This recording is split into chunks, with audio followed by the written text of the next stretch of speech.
Welcome to Healing Minds, Stories of Resiliency and Recovery, a conversation held at the intersection of substance abuse, mental health, and everyday living.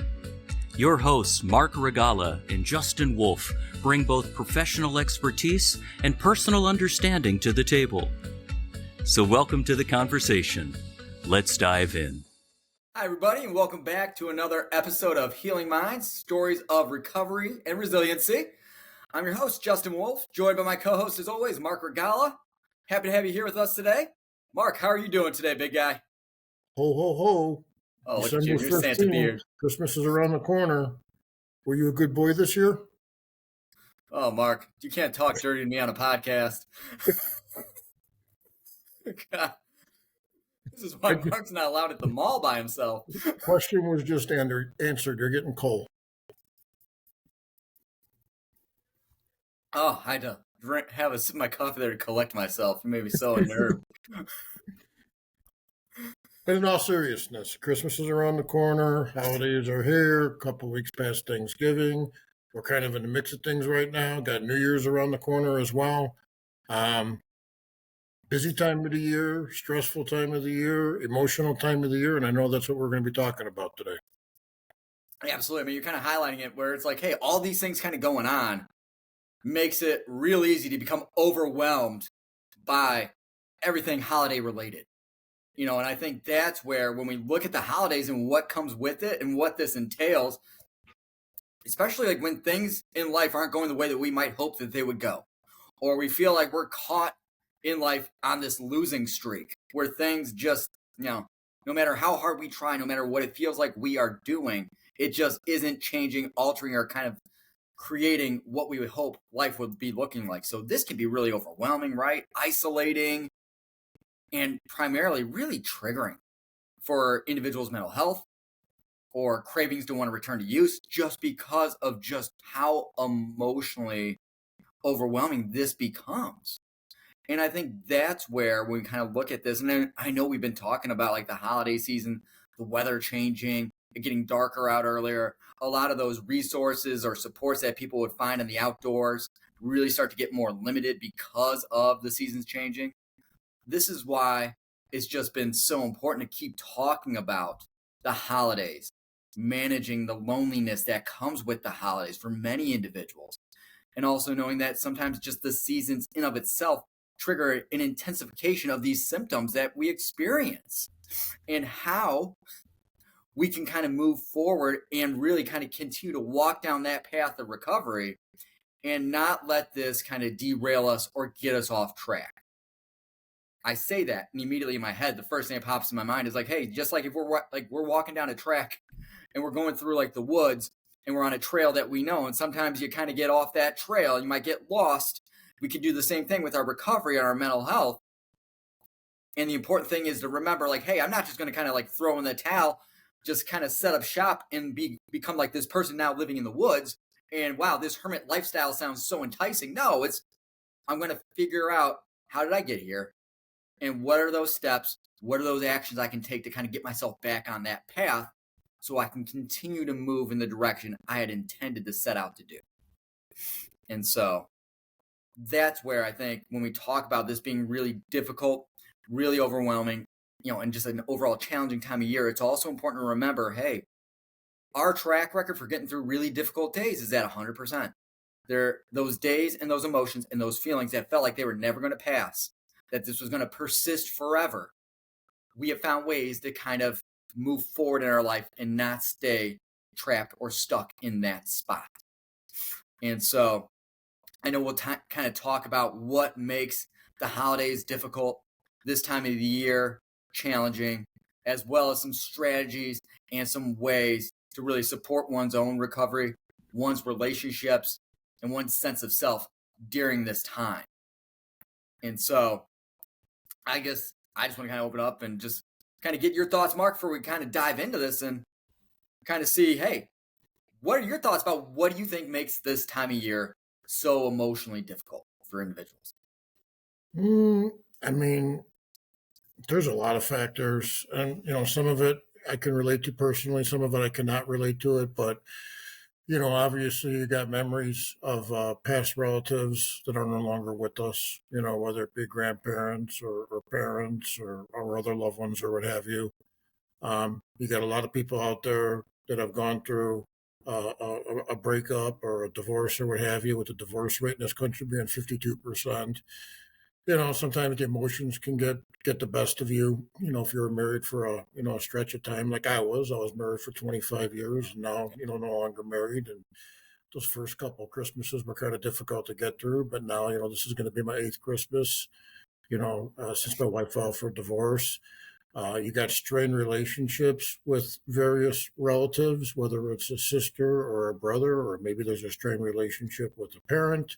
So you're a little on edge, but you got to be in that environment. You might be a little triggered as far as whether an argument ensues or what have you. Some instances, you got strained relationship with relatives, like I have with my children, that have not accepted my amends, and I haven't seen them, the past 8 holiday seasons. If you're in recovery, whether it's early recovery or even if you got a stretch of sobriety like myself for 5+ years, you got to be cognizant of that, because they're also getting pulled in 100 different directions with holiday parties and ugly sweater parties and all that stuff. So there's a lot of factors. There's a lot of balls up in the air. And that's why, when we were recording the podcast a couple months ago and the calendar flipped over to November 1st, I'm fortunate that I've been around the block a little bit with my recovery. So I know my patterns, I know my feelings during this time of the year. And my preparations for the holidays started really right around Halloween or right around November 1st, being proactive as opposed to reactive, knowing that I need to be on point with everything, even 5+ years sober, because it's very easy for emotions to get the best of you. It's very easy to get triggered, and it's very easy to get sidetracked. And for those that are in early recovery and they might be going through this for the first or second time, and maybe they weren't as proactive as they should have been, one, learn from that. Two, yeah, you're going to be a little reactive now, but also understand the resources that are available to you, whether it's AA or NAMI support groups, or if you were fortunate to develop a network of like-minded individuals and you have some cell phone numbers in your phone, have those handy, and rely on your friends and your relationships for support during a difficult time of the year. But it's a variety of factors, and I think that's the reason why. And then, this year too, much greater than previous years, is the financial stress, and the economy situation as well. Right. And you sometimes feel that you should be doing more for your mom or your dad or your nephew, or your children. But again, that's where self-talk comes into play. I mean, specifically if you're on the recovery side, because the greatest gift that you can give your mom, your dad, your nephew, your kids, and the greatest gift, obviously, you can give yourself is maintaining your recovery and maintaining your sobriety during this time of the year. I think that's important to understand. Don't get all stressed about material things and you're not buying enough for your relatives or what have you because you can't afford it, or maybe you've done some financial damage that you're trying to recover from because you're in early sobriety or early recovery. Focus on the positives, focus on the wins, and focus on those types of gifts that aren't necessarily material, but those are sometimes the greatest gifts that you can give your relatives. Oh, absolutely. Absolutely. And I think a lot of times, like, working in the treatment world and just kind of talking with people, especially around this time of year, being just so charged emotionally and just so much guilt and so much shame about being in that spot. It's like, hey, you're here really building yourself up and attending to these things and taking the space and giving yourself the time to heal and to recover, so that, hey, maybe you missed this Christmas, but you're doing this with the intention of you're going to be present at every single one moving forward from this day forward. Yeah. And that is the biggest gift you can give, is that relationship and just your presence and that connection. Because on the flip side of it, that makes it so challenging this time of year, are all those triggers that you kind of hit on earlier when you kind of were sharing your own story, where it is. These behaviors, these actions, our mental health, and our substance use, and all these symptoms, right? They can lead to creating distance and, really impacting the relationship in a way that people get pushed away. And sometimes we do that ourselves because it's like, hey, this inner battle I'm fighting, I don't want to have any external stressors or any other commitments that I need to attend to. Right now, this has got my full attention. So I'm pushing people away from me. And even though I'm doing that because of what I'm going through, it is also causing additional pain and hurt that I'm having to carry at this time. And you talk about like that guilt piece that kicks in, right? Yeah. When you talk about what makes this time so much challenging is that there is so much remorse. It's all my fault. If I hadn't have done this. And so you get this guilt and this shame piece. And if the distance is there, that can be overwhelming and really reaffirming the belief that, hey, there's something wrong that I did that's causing this. And then that can lead into a spiral of just pain and hurt as well. And so that's a difficult space for someone to kind of sit in. And I know you want to kind of throw something in there. Well, yeah, I mean, everything you said is spot on, and that's why it's like, you got your day-to-day rituals, that we've talked about so many times before on the podcast, but we've also talked a lot about mindset as well. And I think that's where like the mindset reset have to come in, and the positive affirmations need to come in, because again, you do tend to, your brain is going to go there. Okay. I don't want to say tend to, but your brain is going to go there about some of the destruction you caused and why your wife's not with you or why your kids aren't talking to you and so forth. Why you don't have the money, to buy the gifts because you spent money on alcohol or drugs or whatever it might be, or had to spend money to go to treatment, to get your mental health in check, whatever it is, but you have to remind yourself of everything that you've overcome and all the positives in your life. You may or may not have gone through treatment. You may or not, if you didn't battle on the substance side, you're in a recovery phase, with your depression or anxiety or PTSD, and you're keeping that in check. If you struggle with any form of addiction, whether it's alcohol, substances, gambling, hoarding, shopping, whatever it might be, the fact that you got to stretch your recovery and all the improvements that you made in your life to get to where you're at today. That's where your brain automatically has to go. So like with me as an example, yes, Christmas is not easy. Okay. And it's the stupidest things that brings back the memories. And I'll give you an example. Last year on Christmas, and I'm pretty locked and loaded with my stuff, with what I need to do. I'm driving and I'm listening to some Christmas music, and some Christmas song came on the radio. And I think I literally had a flashback to being in the vehicle when my kids were younger, like singing that same song. I lost it. Okay.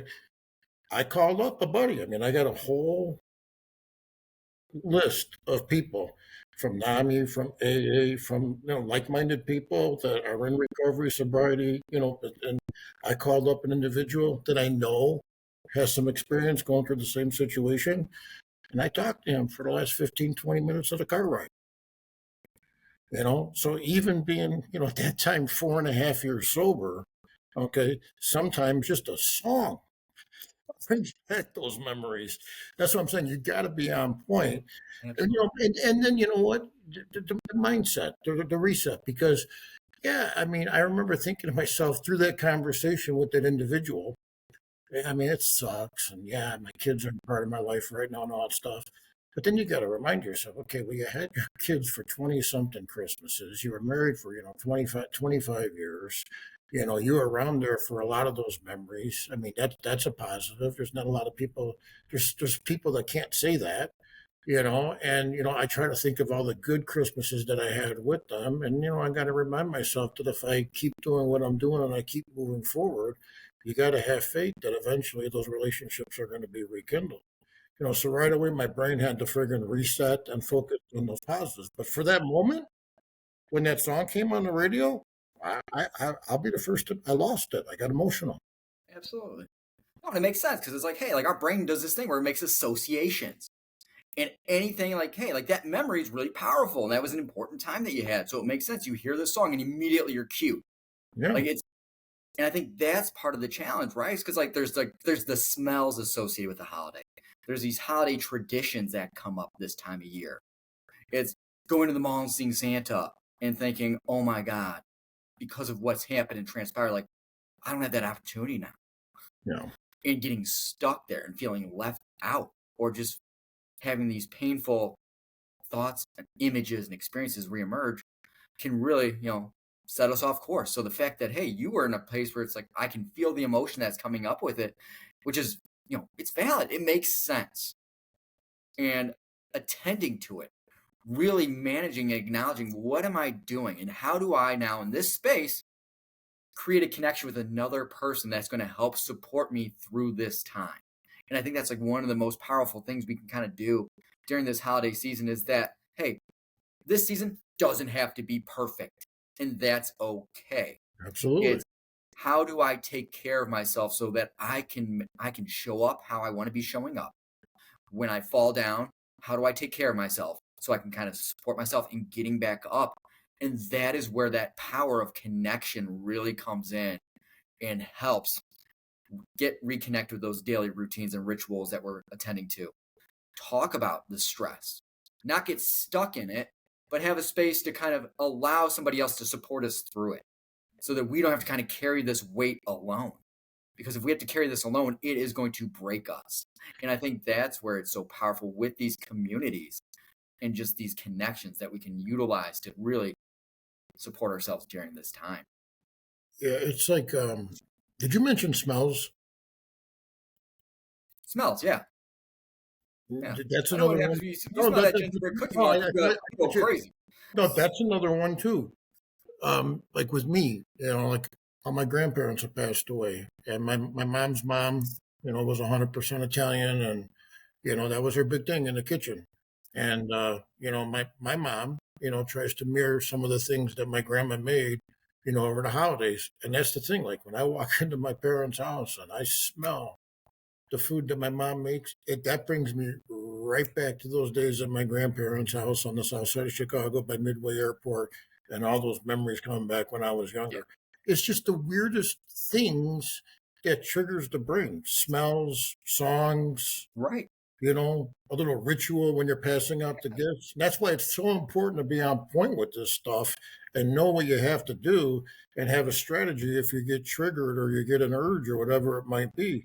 Because it's very, very easy this time of the year to take a step backwards. But with the right support, with the right mindset, with the right daily rituals and so forth, you can get through it. Nobody ever said it's going to be easy. I mean, it's not easy. It's not easy for me, even like I said, 5.5 years into my recovery.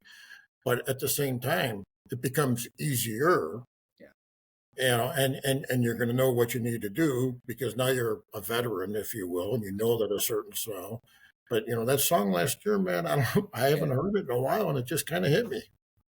Right. And I think that's the part where it's like there are going to be these triggers that kind of pull us into our own head. We can kind of get stuck there. And it's not just having somebody else that we can, fall back on to support us through it. It's also, hey, sometimes I got to carry like a kit with me that I have found helpful so that if I recognize like my emotions or these thoughts or these feelings or these ideas pop up that I know are not helpful, I'm going to have something that's going to have to kind of like shock my system to kind of pull me away from that so I don't act on it or give that thought or that impulse like the power, right? So I know a lot of people will carry like their own little self-soothe kits that really encompass all of the senses as a way to kind of ground and reconnect with where you are at in that moment, right? It's getting out of your mind and back into your life and having the ability then to kind of direct what's the action we're taking. And I think that becomes something that can be very challenging. And the more that we practice that and the more that we attend to it, the more effective we become in employing that when we need to utilize it. And so really building some like practices in place, and a lot of times I'd say, hey, start with like a self-compassion ritual, because I think a lot of times like the mind can be super harsh, critical, and judgmental because it does that because it's trying to protect us, keep us safe, not make another mistake. But we don't experience it that way, right? We kind of experience it as like our own inner bully who's just kind of beating the crap out of us. Yeah. And it's like, oh, like you're feeling down. Let me kind of double down on how bad you feel. I'm going to make you feel even worse. Because if I can make myself feel bad enough, then I'll really kind of be motivated to do something different. And that doesn't work, especially this time of year.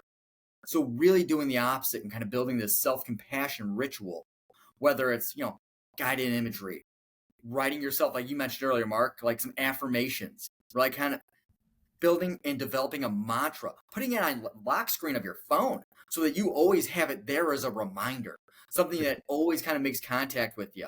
I've had other people put it on the steering wheel of their car because they're like, hey, when I get in my car, I take that moment to reconnect with myself and just kind of feel what I'm feeling and really kind of tune in to where I'm at so that I can now make sure that I've given myself the attention I need so I can move forward the way I want to move forward. And that's powerful and that's different. And that's building a different relationship with ourselves in this practice. I know the other key component at this time, right, is finding things that give a sense of meaning and purpose into our lives, especially during this season. Yeah. So finding those things that sometimes, even if it is just us showing up, we are enough, and really acting in that way that kind of shows like I believe that, and I'm acting in that way that supports it. So now I'm going to go do these things that maybe I create my own holiday traditions now. Maybe there's things I've been holding myself back from doing that. You know what?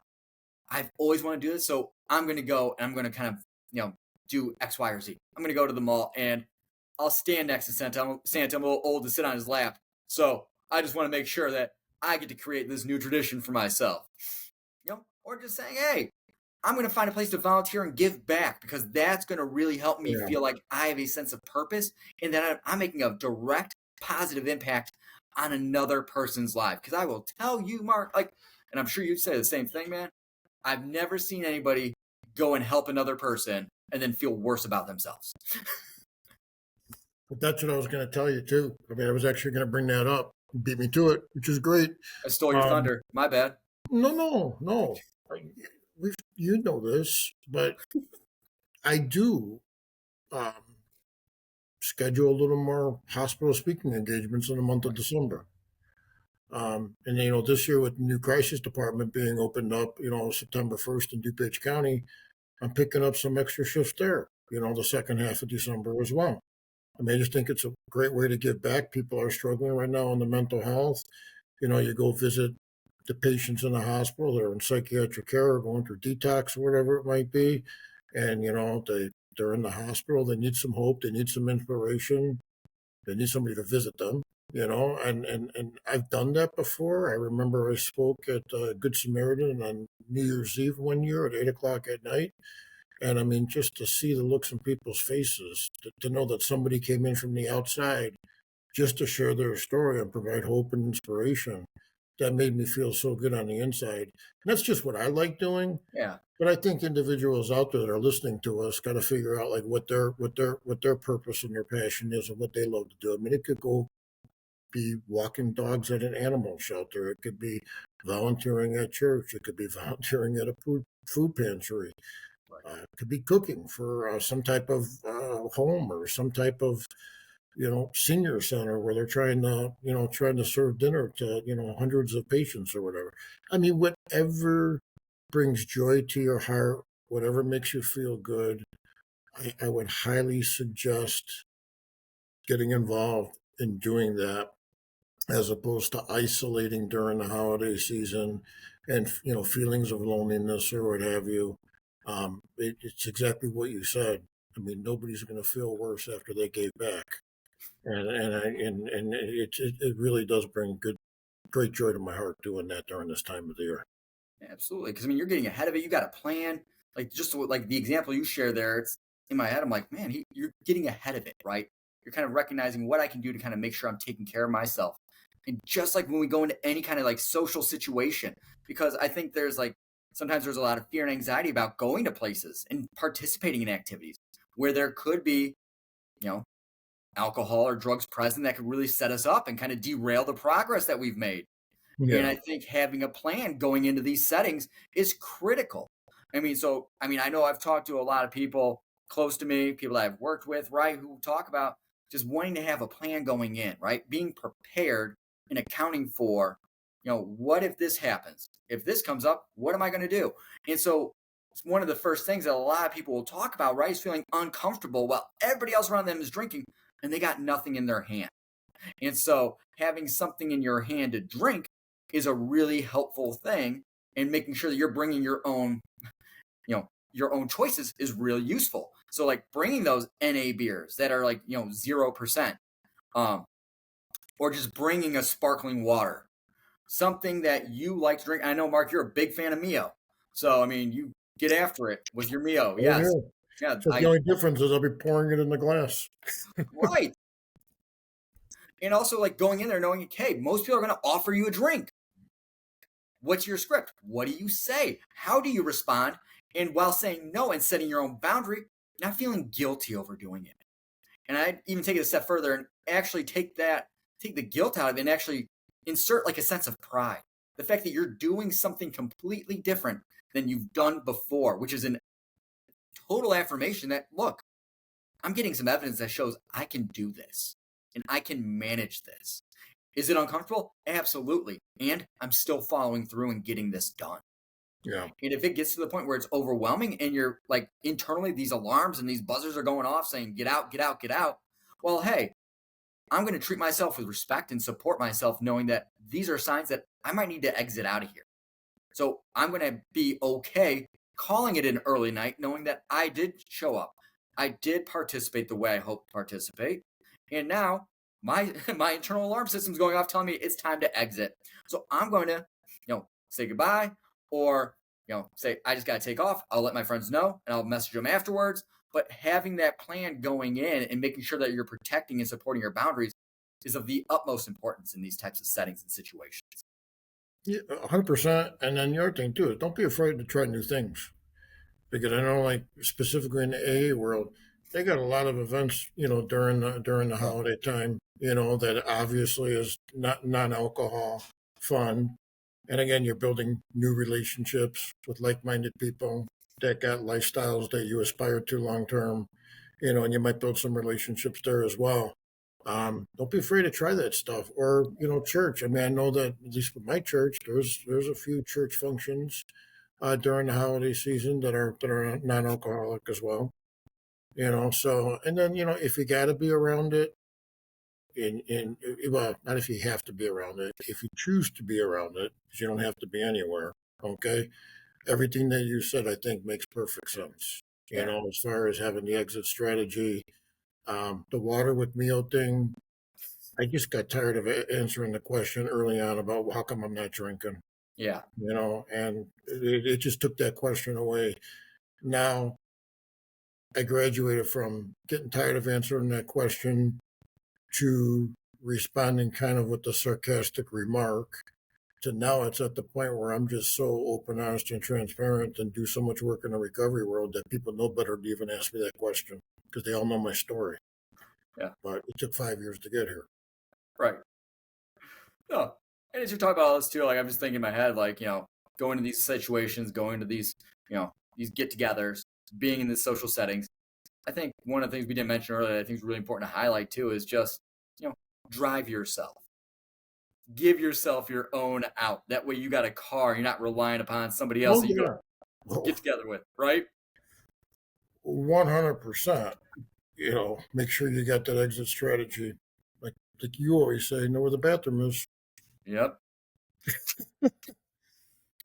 If you're in a public event. Yeah, or a public. Right. Because I think that's the thing. Is like you don't want to have to be reliant upon somebody else and be like, hey, man, it's time to go. And like, bro, what are you talking about? It's only 2 a.m. I'm not ready to leave yet. like things are just getting started here. I probably wouldn't be somewhere at 2:00 in the morning, and I probably wouldn't be around people that have been drinking that heavily all night. But if I was, I would be driving, and I'd be driving myself, because there's no way in hell I'm going to be a friggin' designated driver driving 3 or 4 or 5 people home in the middle of the friggin' night. I ain't going to deal with that aggravation. Yeah, exactly. I wouldn't put myself in a position. Right. I think it's kind of like, hey, what it's all about is like looking out for yourself, attending to yourself, recognizing that these emotions and these thoughts and these feelings that come up, especially with loneliness around the holiday season and the additional stress that will come with that, right? These are all very normal and common reactions that many people go through. Yeah. And knowing that, hey, like this can feel very isolating, and also recognizing at the same time, like, hey, I'm not alone. And this is part of like the human condition. People are going to experience this.